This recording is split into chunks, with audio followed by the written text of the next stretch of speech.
அல்லேலூயா. என்றையுமே யாருமே நம்ம செய்யவே மாட்டான். செய்யாதவங்க வந்து செய்யும் போது இன்னும் நமக்கு சந்தோஷமா இருக்கும். இவனா செஞ்சா நம்பவே முடியலையே, ஆச்சரியமா இருக்கு. இவன் 5 காசு கொடுக்க மாட்டான் யாருக்கு, நமக்கு செஞ்சிருக்கான் பரவாயில்லையே, ஒரு சந்தோஷம்.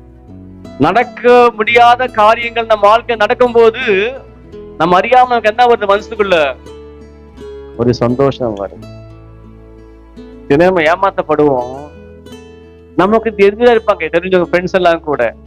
அவன் ஏமாறும் போது இன்னும் நம்ம சந்தோஷமா இருக்கும். நான் மட்டும் இல்லப்பா, அவனும் என்ன பண்ணிட்டான், அவனும் ஏமாந்து சந்தோஷம் தான் இருக்கும். அது ஒரு சந்தோஷம் நமக்கு வாழ்க்கையில கூட. ஹல்லேலூயா.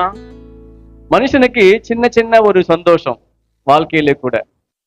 வாழ்க்கை ஃபுல்லா நம்ம ரொம்ப மைண்ட்ல என்ன பண்றோம் தெரியுமா, வந்து தேவையில்லாதெல்லாம் வச்சுக்கிட்டு நம்ம சந்தோஷத்தை இழந்து போயிடணும். நாளைக்கு இன்னைக்கு நாளை குறித்து நம்ம யோசி